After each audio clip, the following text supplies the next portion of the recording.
You moved in with Steph, bro. What was that whole experience like? You passed about to Dorenzo. He makes a layup, bro. I watched it. He missed it. He misses the layup. Goodness great. And you didn't get the assist. Damn, dog.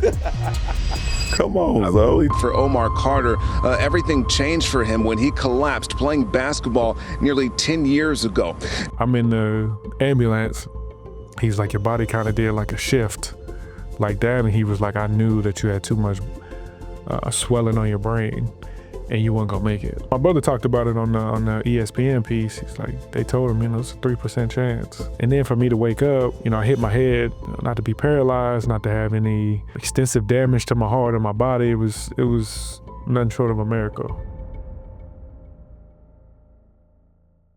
Hey, what's going on, man? Welcome back to another episode of Hoop Lounge TV, where we sit back, kick back, talk about hoops. Look, today, my voice is a little bit raspy because my travel ball team, I had to stay on them boys this weekend, but we finished second. But however, look, I got a special guest today, man. Another one of the athletes I grew up playing ball with, legend known in Charlotte too as well. Played high school basketball with Steph Curry. We're going to get into that. And then he's going to get into his foundation. It's called Omar Carter's Foundation. But I just gave away the guess. My boy, Omar Carter. What's going on, big dog? What's up, bro? It's cool. I appreciate you. Hey. I've been watching the podcast. I know we talked about it a little earlier, but it brought back a lot of memories, man. I think it's good content and definitely honored when you hit me. Oh, man, listen, bro. Look, man, it's going to be a good one, though, bro, because we're going to go back, get some backstories, man. But we're going to start off heavy, man. Look, 2006. You moved in with Steph, bro. Yep. Went to high school. What was that whole experience like, man, when you made that jump? Yeah, man, to be honest with you, so if I could take it back just a little bit, 06 was a transitional period for me as far as like basketball was concerned. Mm-hmm. I was with y'all at Forest City, and I was kind of coming into my own with the Heat. Funny enough, I remember driving up with Ish, so we would meet Ish's dad, drive up to Forest City. And do that. And to be honest with you, I bring that up because that period is when I was coming into my own, right? Yep. I was getting seen as a top prospect in Charlotte, and my mother knew Dell pretty well. Like, I had played with the Stars before coming to Forest City Heat. Knew Dell pretty well, and when probably like you said, 06. There was a lot of private schools kind of going around during that time. Yep. I was going to, I want to say like Cannon, Latin, Providence Day. You've seen a lot of prep schools coming up, Laurinburg, Yep. Oak Hill, Mount Zion. And Dale got wind of it, and he was like, yo, bring him over to Charlotte Christian. Like, you're not going nowhere else. And it was interesting because Dale had always played kind of that role, if you will, in my life. Like, Mom, I had my father in there too, but when it came to like basketball, he was kind of that unspoken mentor, if you will. And I pretty much just knew, he was raising Steph and them right, and pretty much the whole organization. It was interesting because, going to, I guess I won't say regular school, but Dale was playing for the Hornets, playing for the Raptors. So, I always classified as like a 2-year sleepover. So what ended up happening is I ended up going to Charlotte Christian.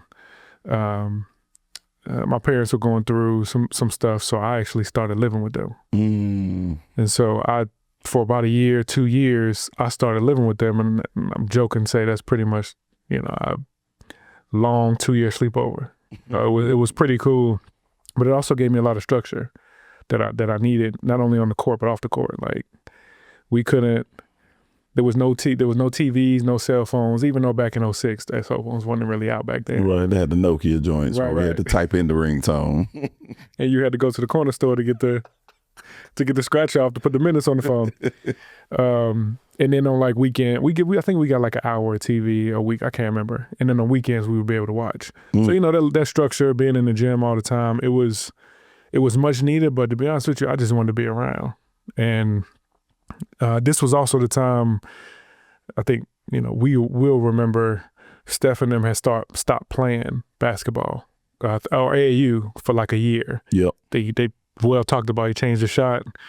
So he was even like shooting up as far as like his on the radars of the people, not only in the state but in the country. I'm saying all that to say, like, just being around all of that, really wanted to take it where I wanted to go from a basketball standpoint. It was dope. And you had Seth and his sister, and we actually had his cousin Will from Radford that stayed with us. So it was just like So y'all was just together working out, hooping, Yep. day in, day out. Day in, day out. I mean, that was the first time, now I think back, we was having 6 o'clock workouts. Sean Brown had us in the gym at 6 a.m. How many days a week? I mean, if I can remember, we was probably in there at least 2 or 3 days a week. And it was a little bit easier, right? Because they had cars, and I was just riding with them, before I got my own car. So we in there 3 or 4 days a week. He opened in the gym. We going back and shooting. And to be honest with you, like, that's the first time I start seeing, like, oh, okay, this dude's on another level. And rightfully so, right? We went 33-3 that year. Right. Like, we was undefeated, went to the state championship, we didn't get a chance to win it. But this was back when Mike Beasley's and Nolan Smith's, Katie and all them was DC guys, man. Jody Meeks. Matter of fact, we played Norcross. Jody Meeks and them beat them in the Chick-fil-A. But yeah, it was an interesting time. It was a dope transition for me because I needed Got you. I needed it. Well, let me ask you this: so what were some of the roles that Steph's dad played? Like I know y'all couldn't. There were no cell phones. You know what I'm saying? Right. Was there a certain time y'all had to go to bed because he understood? Like, listen, this is what y'all need as athletes. What y'all need to eat. What was that whole regimen about? Because that's a whole, I say, NBA dad kind of giving y'all game because he's done been there. You know what I'm saying? What was that role like? I'll tell you a story, and this will give you kind of So it was one. I think this was after homecoming. There was a rule in the house. Whatever grade you were in, that was your curfew. And I remember being there. This was my mindset, just kind of being a knucklehead. I'm like, I'm here, but I don't. I ain't gotta do that. Yeah, It's the wrong thing to do. So Steph's a senior, I'm a junior, Steph is a sophomore. Respectfully, Steph used to always go against the grain. We ended up leaving back out the house. So before we left or whatever, we kind of like, man, what we gonna do? I don't think he'd get mad at me telling the story. Was Steph had a banana in his hand, he throws it against the against the door. And then we gotta wipe that off. Like, we can't, like, don't. So he's like wiping it off because we don't want to get in more trouble. Leave, go back. It's like 1 o'clock in the morning. And I can't remember if the alarm was on or not, but we walk in the house, and the way Dale's house was set up was, or Dale and Sorry, excuse me, was there was when you walked in the front door, it was almost like a walkway. So you look up, you can see like a bridge going from his room to like Sadell's and the steps. And it was long too, so we're walking in trying to be quiet, and all I see is Dale walking across the little walkway, and I'm just like, I look at Steph, I'm like, bro, let's go in the playroom, and let's act like we've been playing pool. Man, Dale laid into us, like, and the way he was like, look, and he looked at me like, if you're gonna be here, you're gonna follow the rules. And so I found out, a little later, he called my mom. And mom was like, what you want me to do about it? Like, he in your house, like, he gonna have to abide by your rules. I bring that story up because, again, that was the structure that I needed. And from that day forward, I pretty much like learned the rules. Like, when it came to Sonya, they was always in church. No, Miss Sonya, excuse me. They was always in church. She always used to write Bible verses on the little chalkboard, give us, affirmations before we leave. They'll tell us what it is. Like I said, no, doing your work, no cell phones, no none of that. And like I said, it transitioned over to the basketball court because I just understood discipline. I mean, you remember me, man. I was a knucklehead just with the braids. Well, we all used to clown, boy. But it was a good it was a good household, and I just wanted to be a part of that, especially with the blessings from mom and dad. So yeah. Yeah, man. I said, listen. But I know that phone call when he called your mama, but how your mama used to regulate on us back in the day. I know you didn't want to hear that. I didn't want to hear it, but I was actually surprised I never heard it. Like she told me later on in my later years. Yeah. Like, yeah, he called me. He told me, and like I said, since then they were always, like I said, pouring into us, and y'all got to walk each other back. We used to ride to school together. Whether it was he was driving, a little black Sequoia, I was driving I think I had like the tan LeSabre or whatever. And that's just what it was, man. It changed my whole outlook. Like, I think I found Christ, going to Charlotte Christian. And I found a sense of like calmness, if that makes sense. Like, just always rowdy. I was always upset. I was always like pissed off. And being around there, like, Dell and coach was like, look, you ain't got to do that no more. Like, you know what I'm saying? Going to Charlotte Christian, seeing book bags in the hallway, and they not locked up in lockers. I'm like, yo, what's this? Right. What's going on? It's like, Right. nah, we ain't got to worry about that here. Like, you at home, in a sense. Felt safe in a safe space. Safe, yep. So it was dope, man. It was it was real cool. I think really like that, from going to Forest City, staying with the Currys, it really shaped who I was about to become as a man. Yeah, man, because I know, man, when we were younger, man, playing ball, man, we all used to joke all the time. Listen, boy, you was a target for us. Boy, how you used to respond, boy. You used to have us in the floor, dog. And your brother right along with us, boy. But Omar with us all day. That's what I loved about it, bro. That was a thing, but I always felt at home with y'all. And that's what I mean by like just that whole few years. Yep. And Forest City was a family. Boy, listen, man, it was big for us, bro, because it's like I told our parents was on the same page. It's like, bro, we was here to win, play, develop, and Ross could coach us, dog. He ain't never had to deal with too much from our parents as far as how we got coached, you know what I'm saying? So, Ross is a different legend on that. I think you literally, in those few sentences, summed up my time, not only at Forest City, but with the Currys. Like, it was play ball, develop, and we trying to win. And it wasn't just on the court; it was life too. Yeah. So, okay. So let me ask you this though. At that time, excuse me. At that time, Steph, he took some time off as far as travel ball, right? Mm-hmm. But you caught him when he was taking that time off, and y'all was just training, you know what I'm saying, man? So you caught him at a good time with him doing this thing, man, because we never thought, he could shoot the ball all the time, but I mean, we couldn't see where he was going with that. Like, this whole, how he started shooting off the dribble is what really separated himself. Oh, goodness gracious, man, bro. he was, so to be clear, and that's my fault, so when he was transitioning, like changing his shot, kind of going through that, I was going into his junior year, I believe. I came in like right after that. Gotcha. So he was a senior, I was a junior. We really that's when I really immersed myself kind of into their world. It was interesting because like even the workouts, I had never been accustomed to. So Dale was on the coaching staff. So it was Coach Brown, Dale, Houston, Coach Houston. Forgive me for I'm blanking on his name right now. Good. But just that whole situation at Charlotte Christian, he literally treated us like professionals, but also like we were a college team. And I had never been accustomed to that, not coming from public school. Right. And we acted accordingly, and we won accordingly, to be honest with you. Like I said, we didn't go to the state championship, but I mean, when we went to the state championship, we didn't win. But it was a good, like I said, it was a good transition. Got you. So, okay, so check this out, man. Now, I know when we got you, you know what I'm saying, that's when you was developing, then you come into your own, and we got real good travel ball-wise. We was beat bunch of good teams, winning a bunch of tournaments. Now, the recruiting started picking up for you right around when, though? Man, you remember this. I was fat. Listen, but we used to call you skinny fat, man.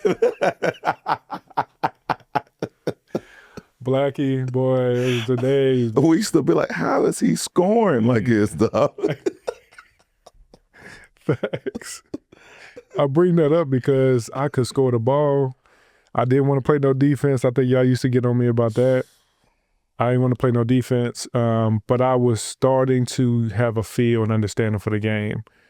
To be honest with you, if it's in my opinion, I felt like our core was all D1 professional players, regardless of where we went, right? Yep. Like, and we did. You know, they said like David Weaver, Ish, Spikes, you know, and so I was around you guys, and I was able to pretty much take a lot from that. That to say, I got one college scholarship offer, and a couple people, you know, back then it was the letters.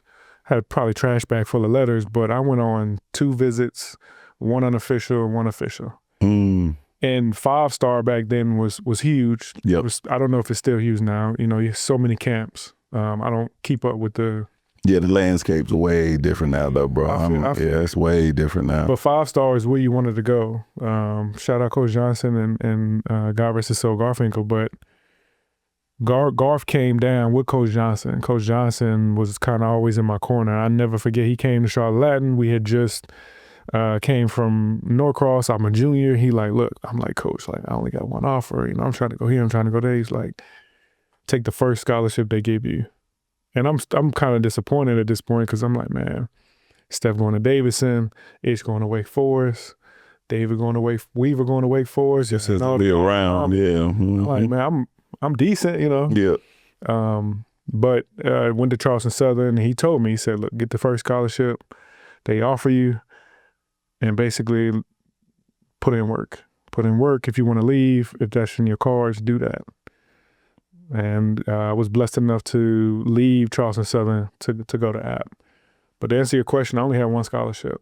And I think it was because I had the insight of what I needed to do, but my body wasn't there. Like, it wasn't, and they got that weight off me quick when I got to college. Yeah, man. You was definitely, you know, so we used to call you skinny fat. I used to be like, bro, how is he scoring, dog? And you know who the other than y'all, I was around a lot. I was around Zoe, JT, RJ, Dominique, and seeing, apart from Stephen, but seeing Zoe, I think Zoe had went to ABCD camp, if I'm not mistaken. Lorenzo's a big, strong guard, bro. But I think he went up there and forgive me if that's the wrong camp, but I remember him coming back like, I think it was talks of like Ohio State. And again, I'm with Coach Renaud, Coach Dixon. I'm around them all the time. I'm like, damn, they doing it. JT and them. I'm like, you know, JT used to jump out the gym. 6'6" power forward, dog. Then they was going to Virginia Tech. So again, seeing all of that and just like, damn, like, I need to get myself together. And then I left him with the App State. So, yeah. So let me ask you this: How long did you stay at Charleston Southern, though? I was there for a year. As I mentioned, just really put up some good numbers. Yeah. Not trying to toot my own horn. Just I got freshman of the year. I think I was like Big South freshman. Yeah, talk your shit, bro. Shoot. Mid-major All-American, and then that kind of propelled me to leave. And it was my mom. So I wasn't even leaving. Never forget this either. My freshman year going to my sophomore year, went to Florida, and Donovan, the coach there at the time, was like, Omar is the most underrated freshman, blah, blah, blah. Got back to my mom. My mom, because I always wanted to go to NC State. My mom called NC State, but NC State coach was real cool with my coach at Charleston Southern. Pulls me in the office, like, just kind of went off. Like, you trying to leave? Like, basically scared me in the stand. Had a sophomore slump, but I was still able to, because of Dell, I got a scholarship at App.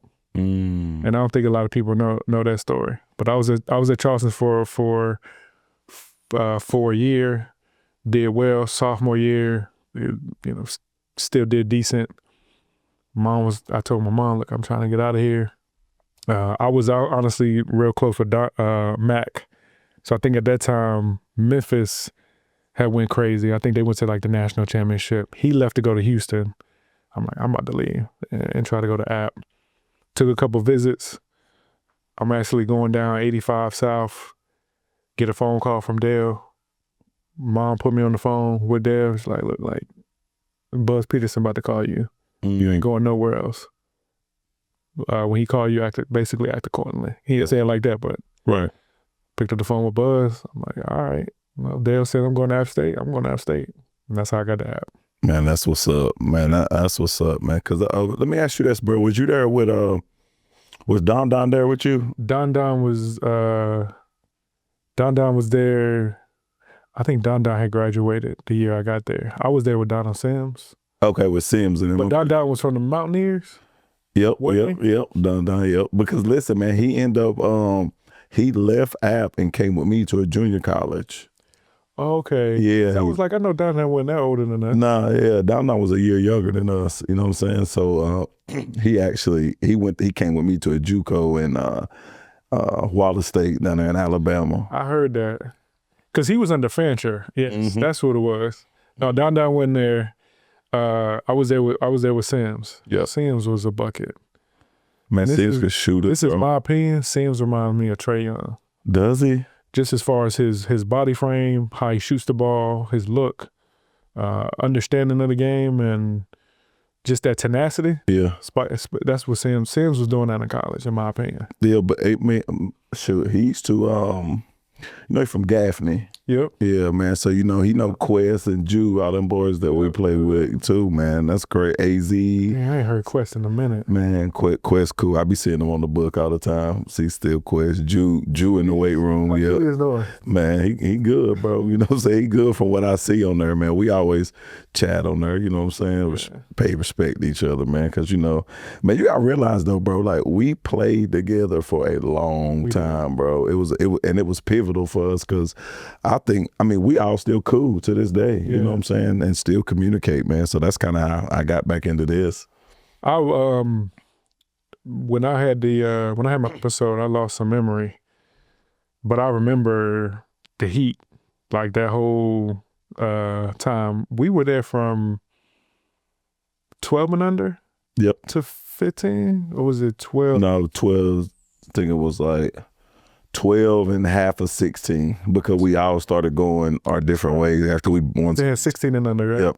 And then we flirted with the idea of 17 and under. But in my opinion, that's when the basketball landscape started to change. It did. YBOA. It did. Reclassing. Yeah. I reclassed. Yep. I did too. I sure did. I reclassed too. Yeah. So that whole landscape changed, bro. Like, man, this just came to my mind. I don't mean to cut you off. No, you good. I remember the first time I seen you. Do you used to wear goggles? I can't stand y'all niggas. T.I. just talked about this. He is David every episode. I'm going to have to find a picture, dog, so I can put it with these reels for y'all, dog. I vaguely remember, I can't remember what we were doing. I think we were like figuring out like all of our teams. Matter of fact, we used to go around recruiting with Ross. That's exactly what happened. Mm-hmm. And you played with the Express. The Express. And Ross pointed you out. And I said, the dude with the goggles? He's like, and then Ross was like, just watch him. Man, you was shooting the lights out. I said, okay, yeah, we going to be all right. Man, Ross, but see, before Ross went to Forest City, you people don't know, he used to coach me when I was 9 with the Carolina Express because he coached there. Okay. So Ross had already known me. I just didn't come till later on, you know what I'm saying? Man, Ross was my guy. Man, all right, listen. All right, so you a fool, boy. Ross is my dog. Man, Ross, man. Yeah, man, he good people. So check this out. All right, so you go to App State, graduate, do your thing. You went overseas. Where'd you go at overseas, and how many years did you play over there, bro? Yeah. So after App State I played under Capel. So Jason Capel is at Pittsburgh with his brother Jeff. Okay. They doing pretty well. So I was under Buzz. Buzz left, and then Capel took over because he was on. I think Capel was like player development or something. Got you. Something like that. And had a chance. So Jamie Knox was my agent, and he was with NC State. That's one of the reasons I went with him. Mm-hmm. and had a couple like back workouts, if you will. You know how it goes with like agents will come through, some execs at NC State, and was trying to get on, just some workouts with like the Bobcats and all that stuff. So I ended up playing in Brazil. So after that, I ended up playing in Brazil. I played in Brazil from August to May. How was the culture there? What part of Brazil was you in, though? Yeah, so I was in São Paulo. São Paulo it's kind of like New York, some state of São Paulo, city of São Paulo, which is it was pretty dope. If I had to compare it to an American city, São Paulo was like a New York. Oh, damn. And then Rio, not so much the how it looks and the aesthetics, but like Rio is more of like a Vegas. People go there, tourists go there, they have fun. São Paulo is more of like the city type. And so I played in. You had to fly in São Paulo, and you had to go 2 hours to Limeira. So it was actually a small town. And to be honest with you, it was a blessing because I got the culture experience of the locals, everything. That's dope, bro. That's dope.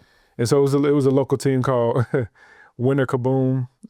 Winter was a motorcycle company. Kaboom was like an eBay over there. So they just combined the names, and it was dope, right? Like, when you think about Brazil, just from a, I guess, American standpoint, you're always thinking about just women. Yeah. It wasn't that. I mean, the women were beautiful, but it was more of, like I said, the culture. So I'll tell you another story. It really helped me kind of get into the ins and outs of like Brazil. So I'm driving, we're going to, it was a city and a team called Mogi. And I had a guy on my team named Dollar. Dude name was like the dollar bill. His name was Dollar. And also a translator had to be a coach. Yeah. Now the coach knew everybody in the city. Like when it came to me actually like stepping out, I was good. But before I got to know him, this dude, I'm playing, I thought I had a good game. And over there, if you're not winning, or pretty much anywhere, in my opinion, outside of America, if you're not winning, the fans will turn on you. Like, you got to keep up everything. Guy comes up to me, he's just face to face, just like this, and just start cussing me out. Like, going nuts. And so I asked I said, what'd he say? He's like, man, if you Americans, y'all come over here, y'all sleep with our women, y'all take our money. Y'all don't get to express y'all don't get to like really see what Brazil is about. Experience the real culture of it, right? In the grand scheme of things, that's what he was saying. And so all that to say, that's what really got me immersed in the culture. There was a family that I really got to know. The food was totally different. And then I got to experience just the natural landscapes, the different places that you don't get to see like in America. Yeah. It was dope to really get to see. And then basketball was growing over there. So I found out when I was there in 2012, 2013, the NBA was really trying to get more into the league. So right now, I think they have the African Basketball League. Yep. They were trying to do that in South America. And so the MBB was the name of it. And so you seen like them really trying to organize this the right way. Because I think the next year, like the Wizards and the Bulls or somebody like that got involved and played. Yeah. And so all that to say, you had seen like with them really trying to build it up. And if I take it out of there just to experience it, it was one of the dopest experiences. Man, that's it. Man, I'll tell you something. A different experience locals at their true essence, the culture side of it. You come to find out, bro, that they kind of so simplistic, and the simple things make them happy, bro. Like they're content with the simple things. You know what I'm saying? Because just traveling gets you to see that. But when you go play, I think guys that go play overseas, they do need to tap in with the culture for real, so you can kind of, you know what I'm saying, get that different perspective, man. Because we kind of, man, we spoiled over here, so you know what I'm saying. Let's be all the way real. Now, some people spoiled more than the next, but you know what I'm saying. In general, we are compared to some other countries. You feel what I'm saying? I think you hit the nail on the head as far as the simplicity. Like I thought in a lot of ways they were freer than we were. They walked everywhere. They worked hard. They didn't have much. I'm talking about 5 a.m. Like we would play a game, we'd be done by 10, 11. I would go out to look to the local bar. I mean, even the chairs we were sitting in were like the old plastic chairs that you get at like chairs at the cookout in the hood, yeah. Mm-hmm. And they just sitting there. It's almost like they flipped over a box and just sit there, brought them a beer, laughed and had a good time. And we'd be out there till 12 to get up at 5 a.m. all over again. And then, like I said, it made me appreciate the real, like what family was really about. It was, I miss Brazil. I ain't gonna lie to you. I was trying to get my dual citizenship. Was you? Stay there. Listen, but hey, if you'd did, I'd have came out there and visit that thing, boy. No, El, I was on the phone with El. El was gonna come live with me. I was like, don't worry about it. Just come over here. They had a English school there. So I'm like, man, maybe we can get you over there. You can teach some classes. I mean, do something. I just wanted him with me. I think that was the whole thing. I wanted Els with me. Then he was gone, but that didn't work out. And then after I left Brazil, I went to play in Dominican Republic. So I played in La Romana. I can't remember the name of the team. I think it was the Cañeros, if I'm not mistaken. And the interesting thing about Brazil, I think what they share here, not to get too deep, but what they share here, like Africa, like you go to certain places, like it ain't what they show you on TV. Right. Same thing with Brazil. The DR was a little different. I had some, I don't know if you call it survivor's remorse, but I felt bad. Yeah. Like playing basketball, but that's the wrong one. Especially when you see that they look like us. Man. You know what I'm saying, bro? It tears you up a little bit, bro. It does. It does. It was tough, but I played there for about a month or two because it was. Yeah, you don't have to get into all that, but it was rough. Tough, yeah, nah, man, you good. So look, all right, so check this out, man. Now let's get to the part, bro, where you felt like ball was taken away from you, fam. You know what I'm saying? Let's get to that. You say you passed the ball to Dorenzo. Mm-hmm. Funny thing, me and his cousin went to school together, JT. Mm-hmm. Small world. So you kick it to him, he makes a layup, bro. I watched it. He missed it. He misses the layup. Goodness great. And you didn't get the assist. Damn, dog. Come on, Zo. I really told my wife that. I'm like, this my last assist ever. Bro, he missed it. Smoking layups, like, man. I had to watch it a few times. I thought he made it too. Yeah, I thought he made it because, you know what I'm saying, he by himself, a little flow. I said, yeah, he good. But then when I looked at the clip, I looked back at you, and then I see you collapse, bro. Yeah. What do you remember at that point? You know what I'm saying? I'll take you back. So when that day, so what was happening when I got back from DR, we was, again, I told you I was around Zoe and JT and all them. So what we used to do, and I don't even know if they have this anymore, but we used to go to UNC Charlotte. We all used to get together. We used to play. Pick up, yeah. Pick up. We used to play. We would work out, then we play pick up. Mm-hmm. And then I would leave. And so that morning I left, went to sleep, take a nap, because later on that evening, you would go to a program and play. Yep. So you get a 2 a day in. Remember waking up, feeling tired, but it's, you were working 2 a day, so you think that's normal. Right. I'm late as always, so I hit Zoe or RJ. I'm like, bro, don't leave me. So I remember driving up their driveway, and they pulling out. And I'm like, bro, I'm here. Like, wait. As soon as I don't even remember getting in the car. I remember riding up, telling them not to leave, and then I woke up in the hospital. So the next part is memory. So we get to the game. I mean, not memory, excuse me, from just stories that I'm hearing. So we get to the game. Mind you, somebody had just passed away a week before that. And so for me, I was like, man, I'm praying for him, a little nervous, whatever the case may be. I think the first quarter goes by, second quarter happens, call a timeout. As they call a timeout, my teammate was like, man, you You looked out of it. You just sitting there staring at me. How'd you feel though at the moment? You just I think I felt fine. Gotcha. Again, just tired. You know how it be. You know when you play 2 a days, yeah. You going through the motions at this point. I felt like that, and I passed it to Zoe. Zoe missed the layup, and then I fell back. The story goes, ICU cardiac nurse just so happened to be at the game.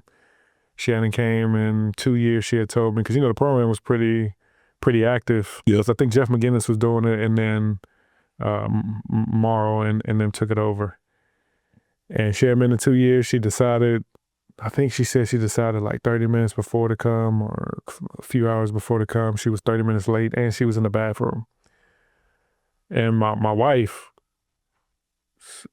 brother, my brother-in-law, who I didn't know at the time, the brother's playing in the game. So my brother-in-law's playing in the game. My mother-in-law's at the game. It's my wife's 21st birthday. Again, I don't know them at this time. So I go down. They said it was kind of a huddle around me. And again, Zoe and them probably could tell it better. There was a huddle around me. And there's a few people that started doing compressions. I think Jessica Blair's dad is holding my head. Miss Claudia is the one who starts doing compressions. And then Kelly comes through. Kelly is the nurse. She comes through. She's the ICU cardiac nurse. And then Cedric Watts. You remember Ced Watts, God rest his soul, his mom, Miss Selena. Goes against the AED machine, brings it back. They said it was upstairs in the locked closet behind a locked door. And they started doing compressions, and then they started doing, they hit me with the AED, I think 3 times. They shocked me 3 times. And then I believe the ambulance showed up about 8 to 9 minutes after that. And I heard a few different variations of the story. I heard that I slipped into a coma. So I actually had a chance to talk to the paramedics when they were doing the E60 story. So I talked to the paramedics. And they said your brain was without oxygen for 13 minutes. Right. That's a key part. So my heart had stopped for 13 minutes. So the compressions is what saved my life, right? Because they're doing compressions, the blood's still flowing through my body. It's immediately giving me a chance. And then the AED, I'm being hit with the AED is trying to restart my heart, which they did. They got a pulse back. But I was told I slipped into a coma on the way to the hospital. So the paramedic said I was only 2 weeks on the job. I'm in the ambulance. He's like, your body kind of did like a shift like that. And he was like, I knew that you had too much swelling on your brain and you weren't gonna make it.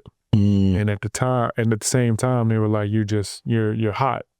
And he's like, so I'm freezing because we're pumping AC into the back of the ambulance.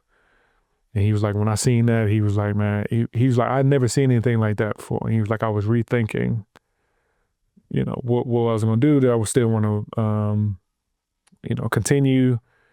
My brother, he said he remembers them getting there, them wheeling me in. And he was like the guy, the paramedic, just had his head in his lap.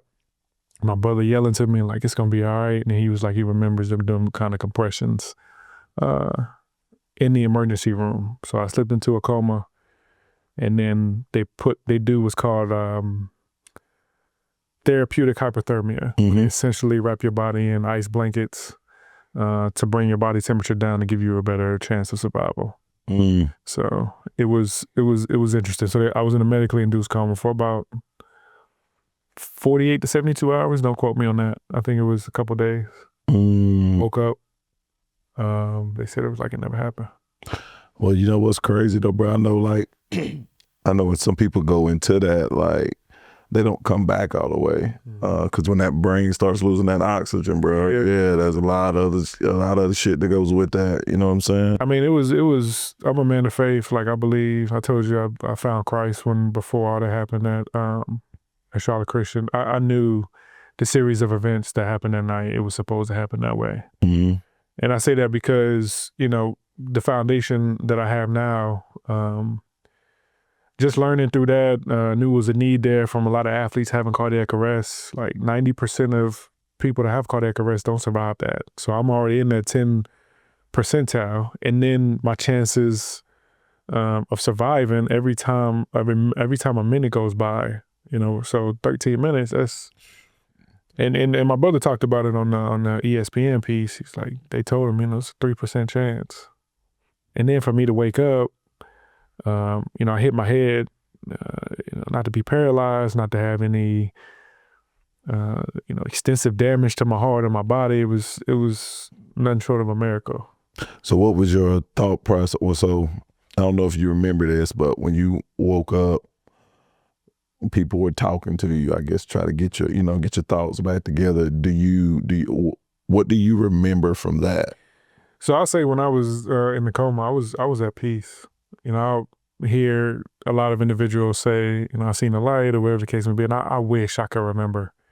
All I know is it was, the Bible talks about that just being asleep, like at peace, and that's what I felt. I do remember I felt like maybe when I was coming out of the medicine was going away and I was coming up from my sleep, I do remember hearing some voices talking, like my mom and them. And as soon as I woke up, they basically just, who are you? Mm-hmm. The basic, do I need to go through any physical therapy? And I just remember having mitts on my hand because apparently I was trying to take the wires out. I had to, I couldn't use the bathroom on my own, so tubes, everything. Right. Everywhere. So I do remember that. Now I remember just really just being anxious, like, get me out of here, and trying to learn what happened. Because I don't know if y'all... Keep track of time, Jason. Because I don't know if y'all remember what happened, but, I had to get those screenings back when we were playing. Yeah. I was just getting the screenings and... So, but they didn't find nothing then? They didn't find nothing. It was more so like, we know you have an athlete's heart, but you're going to go to Boston, which was Barry Marin was the hypertrophic cardiomyopathy is the name of the disease. He was like specializing the sports cardiology world. Yeah. I went to see his son, and they was like, look, we concur with your doctors. Like, you've been playing at a high level, your heart muscle's not getting thicker. I guess it's a lot of backstory to that. So we did, for a 10-year period, I was going to get checked, but it was it was almost normal. Yeah. My heart was normal. I'm doing... Yeah, because I don't remember. Yeah. I right before I came with y'all, my mom, I was hurting, and mom was like, we're going to go get you a chest x-ray. Yeah. Because I don't know if you remember, there was a time I couldn't practice. Yeah. They said I was hurt. Well, yeah, you was hurt, but I remember you coming to the games and you don't playing, and we was like, well, I mean, right. It's like, they going to play? That's what Yeah, that's like, us, That's what it was. Yeah. So it was like, oh, no, it's nothing. I'm cool. So yeah, that's what it was, man. It changed my world, changed my life. Didn't know what I wanted to do when I was depressed. And, I won't get too much into it, man, but I wasn't even sure if my friends were my friends anymore. Yeah. We had bonded off of basketball. Right. If I can't do this, then I ain't no right. naive thinking. Yeah, man. Basketball was your identity, where it's really just kind of what we do. All of us, yeah, all of us, bro. Because I went through a transition too. I had to, some ball wasn't me. I just played. You know what I'm saying? And we were good at it, and especially when you have the guys that we played with. And they're playing, and you like, dang, you know what I'm saying? Like, there's unfortunate events. I get hurt. I get kicked out of school. You know what I'm saying? Everything that happened was my fault, if you feel me. You know what I'm saying? Once I accepted everything. But, yeah, you know what I'm saying? You do kind of deal with that depression side of it, bro. Reading, bro. Reading, dead ass serious, bro. I just started reading more books about the mind. I got into the power of positive thinking. I started reading 48 Laws of Power. Oh. Yeah, bro. I started reading Malcolm X's autobiography. Okay. Well, that kind of woke me up just because he went through so many different roles in his transition that he thought he was this. He identified as the hustler, but then he realized that was just a role he was playing. He went to the next. Yeah. So his whole chapter, bro, his whole book just kind of let me know that these roles, I can accept them or not accept them, but also know that I don't have to identify. That's not who I am. It's just what I do. That's good. Yeah, bro. So I really had to tap in on books. Would you say you're Would you say your son changed your life too? Bro, my son gave me clarity. Okay. You feel what I'm saying? I always could hustle. Like I always figured that part out. But he gave me clarity to the point where instead of jack all trades, let me be a master of one, and off that one I mastered, then I multiply from there. You know what I'm saying? He just gave me different discipline. You know what I mean? Because man, you know your parents know, but like even your uncle, right? Your brother got kids. But that look they give to you when they're young or when they're just purely innocent. Mm-hmm. I don't see how somebody can make an excuse why they can't provide when you see that look. Oh, I see what you're saying. You feel what I'm saying? Yeah. So yeah, so it put that in me more than anything. You know. I mean, I think that's a product of your dad too, man. Nah, I remember him, boy. He ain't playing no. He ain't playing no damn games, bro. Our parents, period. Yeah, bro. It was you come over here complaining, bitching to them. The first thing they said, "What you do?" Like you'd be like, "Man, what you mean?" Like, you got no choice. Yeah, you know what I'm saying. It was that whole accountability though, bro. But that was big for me. Just reading, bro. Really. But all right, well let me ask you this, bro. So ball. Whenever you was talking to the doctors, right? When they was letting you know, I know the first thing you wanted to know, look, can I play again? How did you accept the fact that you couldn't play? That's a great question. I didn't realize till this past year, I had never accepted the fact that I couldn't play. I think you just spoke to this, to be honest with you. My wife gave me clarity. I think my wife gave me clarity, and it really wasn't until this year, just some other stuff going on too, but I never, it was more swept under the rug. Like I had, long story short, I started the foundation, to be real with you, to figure out how I knew there was a need there. I knew I wanted to give back. It's in me, but it was really started how I could stay around basketball. Yeah. Not realizing that it's around basketball, but it's the furthest thing away from it. And how my wife gave me clarity is just really being her. But she basically told me it was okay to feel how I was feeling, right, in her everyday actions. But more so, I started working with the NBA this year. And working with the NBA, it made me realize like how much I love the game and how much I want to just be around it. And to be honest with you, like really not Steph too, right? Because other than like Spikes and Ish and all of them, he was the person I spent the most time around. And we're always in the gym. Yep. So if I'm not going to see him or playing, I'm not watching the game. But my wife was like, look, like she kept telling me to coach. And I was like, man, I can't coach. Like I got all this stuff going on. I don't want to be away from you for too long, blah, blah, blah. She found this NBA opportunity and she was like, do this. And I'm like, man, whatever. I thought it was more of I ain't gonna say beneath me, but it was like, man, I'm 37. I don't want to start over. She's like, do it. Like I did it. I got it. And I worked at All-Star this past, this year. And you know the feeling, man. Just being around the game, being around the professionals, just being around. Yeah, just being around the aura of basketball, bro. That kind of. And it brought back just like everything. Just like, man, if I could work a 9 to 5 and just be around, cool. So to answer your question, I think, that was biggest thing. That was the biggest thing, man. Like, and I was running away from it. Yeah, masking it, bro. Yeah, bro. Because that, man, because when you go through, I kind of pushed the ball away for a little while, bro. Like I did. I was kind of low key mad at it. Yeah. You know what I'm saying? Just mad. I tore my ACL. Yeah. I came off that, tore my labrum, bro. Like, I remember that. and, I was committed to University of California, Riverside. I do remember that. Yeah, bro. Yeah, I was committed. And, I took 2 years off, like after prep school, because, man, I was doing everything under the sun, bro. So I took a whole 2 years off and came back junior college, made some noise, and then verbally committed and tore my ACL that summer. So at that time, I was older, bro. And then, I came back 5.5 months, and then I started hurting my left leg, you know what I mean? Pulling hamstrings, hip flexor on the left side, and then I've had labrum surgery too. So you know what I'm saying, but I was just beat up, bro. Like I was just beat up. So in my opinion, in a lot of ways, I figured I'm in the same boat. Like you didn't get to, in my opinion, and you tell me if I'm wrong, you didn't get to choose when you wanted to stop. Correct. It was Correct. more so like, Correct. all these things that happen, I'm forced to. Yes. I felt more after I tried to go overseas. I played in Mexico, and then we went to. Then I had to try it in Paris. Dude ended up not even showing up after I flew out there, bro. Me and my uncle. Yeah, I paid for my flight, and then me and my uncle, the dude was like, "Yeah, you come to the tryout," and it was a team in Paris or whatever. So man, bro, we go out there, bro. Dude never showed up, bro.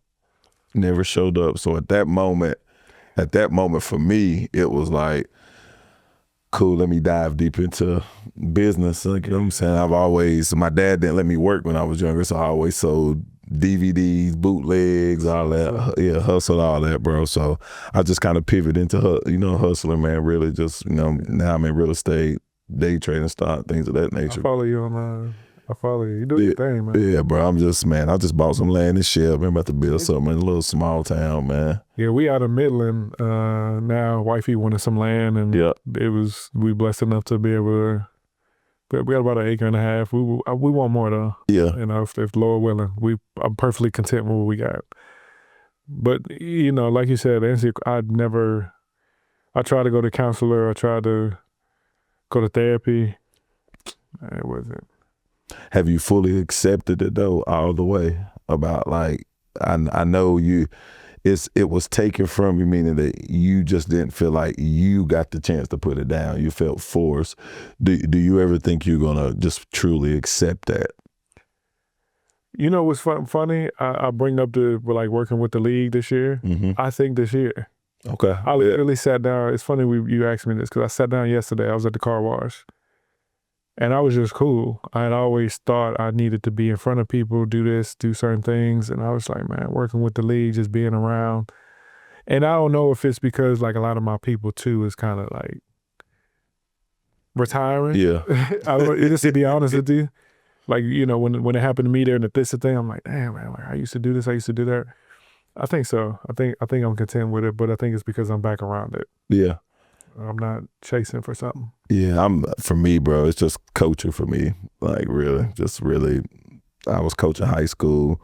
My little man seen me now. He's of age, he's 10. We do a lot of travel ball. He trains. So I just really pour back into him the foundations because, we didn't train when we was little. We just played. No, that's different. Yeah. We sure didn't. We were constantly in the gym. Yeah, we just played. So I just try to incorporate the old school way in practice when I let them compete one-on-one, 3 dribbles, winners, losers got bear crawls, stuff like that. So I implement that at a young age for them. It's funny because I hated it then. I miss it now because what our parents used to say, if I knew, I wish I knew what I knew now back then.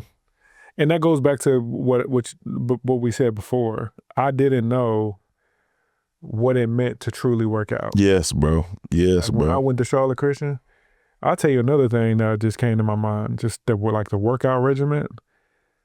I never forget my senior year, Steph said, it was me, Steph, Demir, Seth. We all went to Charlotte Christian, and this is when I seen like the jump. And people probably believe me when I tell the story, man or not. We in the main gym, we did our workout. I think 16s was a new thing for me that I just, like, you run a 16, we did all that, right? Now it's time to play one-on-one. And I'm thinking to myself, bro, it's 3 hours. Now, this is Steph saying this. So we play one-on-one, dudes pulling from half court back then. And I'm like, all right. Now, mind you, this is when Davidson, this is his freshman year at Davidson. I think they went to the NCAA tournament that year. I don't know if it's the first time or whatever. I'm saying all that, the working out and whatnot, nah. I didn't know nothing about that. And I just truly, felt like my body couldn't keep up. But I learned how to kind of adapt to it. And like I said, I do miss that.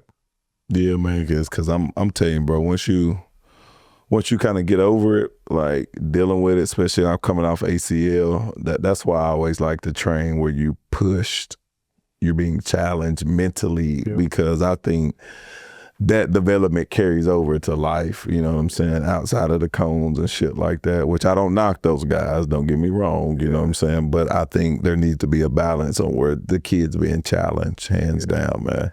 And, you know, we love to talk to you about this off. We got to catch up some more. Oh, yeah. Just, I'm really interested in, I'm far removed from the landscape now. I'm really interested to like, what's what?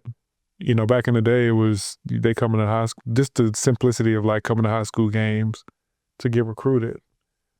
Soon it's not the same. Like, bro, that landscape. You know, I had Rico on here, Greer. Yeah, you know, he manages Rob. You know, I'm cool with Rico. But like college coaches are really not recruiting high school kids no more, bro. Because of that transfer portal and then prep school and the type of development, like these coaches are on their timeline. They want you to win. So are you going to waste your time on a high school kid or are you going to go to a 21-year-old freshman that done been through it and you know they're here, you know what I mean? So yeah, that landscape it's changed. It's changed. That's a whole nother podcast. I believe it. Yeah, that's a whole nother landscape. I was talking to somebody at when I was out at All-Star, and they were telling me just how far removed I am. Overtime now, I think. Overtime as a whole league. Yep, the OT league, bro. I thought they were just Instagram, like just that platform. Nah, that's a whole league, bro. That's crazy. That's a whole league. Actually, where my son trains at Moravian Prep, like, you know what I'm saying? That's where he trains at. Wasn't the Towson twins were the first to come out of the overtime. Yep. So the part of my job was to I was their liaison. Gotcha. For the time, and they were kind of telling me about that. I'm like, what is she talking about? Matter of fact, that's who it was. Yeah, bro. Man, they got the grind session. Featured. Like, I thought it was like, you know, I'm like Baller's Life back in the day. Yeah. No, it was back in the day. Rivals.com. Yeah, Rivals.com, Scouts.com. Scouts.com. That's what I thought it was. And that shit updated every 6 months, man. I used to see cats on there 3 stars. I go look at mine, like, and I'm looking through. I'm like, yeah, where my name at? And kill him. Come to find that thing never updated. We looking. I'm just like, man. I think it was out of 5 stars, right? Yep. I think I had 1.5, 2, maybe. And I'm thinking, that used to hurt your self-esteem too when you were that young. Who could I call? Can I just get another half? Like, come on, bro. Come on, man. Bro, listen, man, that was tough, bro. Look, man, but those was good days, though, bro. I wouldn't change it for nothing, man. That built character, it built foundation, man. That built everything, bro. So look, man, let me do a quick segment for you real fast before we get out of here. Okay. All right. You know, you been keeping up with the league, ain't it? Yeah. All right, cool. Coach of the Year prediction. I say JB Biggerstaff. I think that's his name, Biggerstaff, or JJ. What's coach from Cleveland? Yeah.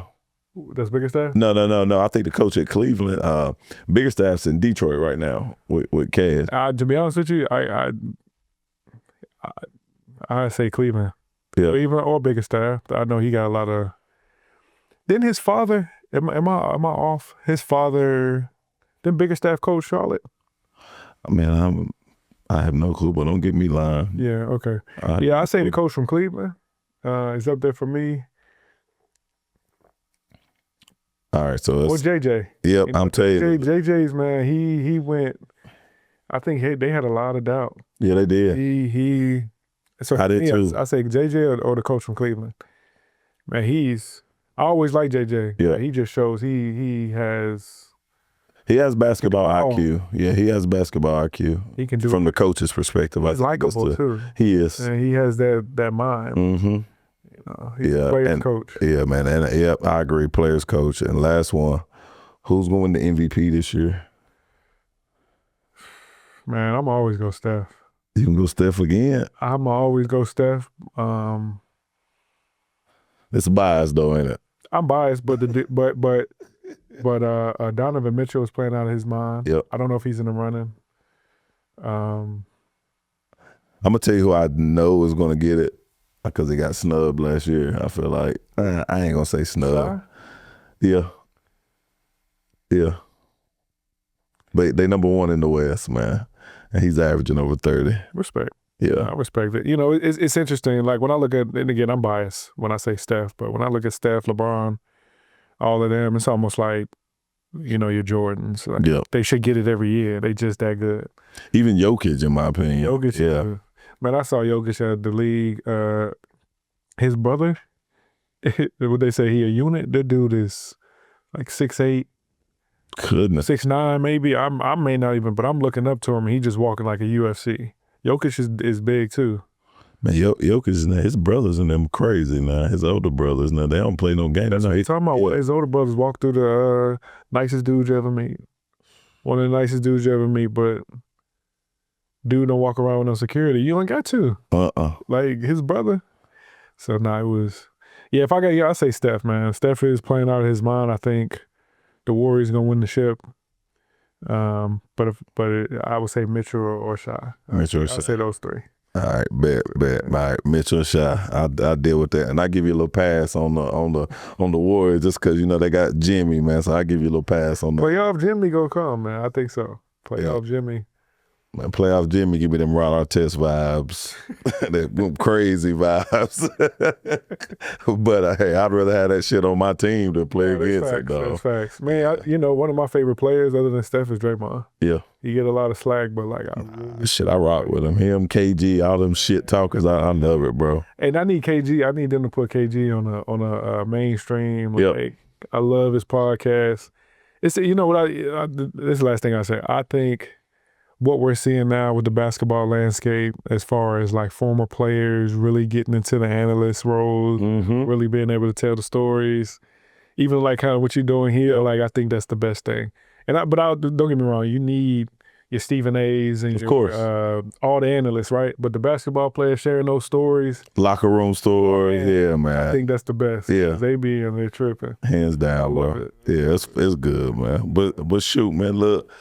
Guys, look, this is another jamming episode, Hoop Lines TV. My boy Omar. Tell them about your foundation before we shut it down, big dad. Yeah, no, I appreciate you. Appreciate the time. The foundation, so when I had the cardiac arrest in 2013, we started the foundation. I knew there was a need there. We teach bystander CPR, AD awareness in the community. We raise funds to be able to teach that to churches, businesses, organizations. We actually just partner with Spectrum Center to train all of their part-time staff. So we're out in the community.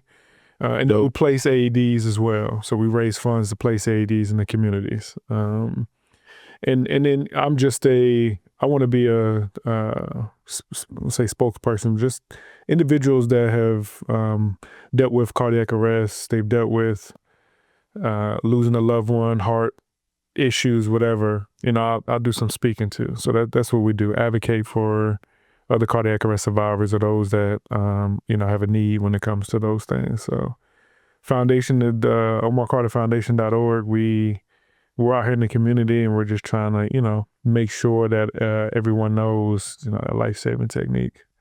And it's been cool, man. It's been a fun ride. We opened a lot of doors to some very interesting places. Bet. Man, that's what's up, big dog. Listen, man, that's it. Jamming episode, another, man. We definitely gonna try to do part 2 where we might get all of us back in here at one time, man, and just shoot the shit and laugh, man. Like I had to be like a special edition. Yeah, couple hours. 2 hours live in here, man. Man, that'll be fun. Y'all take it easy, man. Appreciate y'all, man.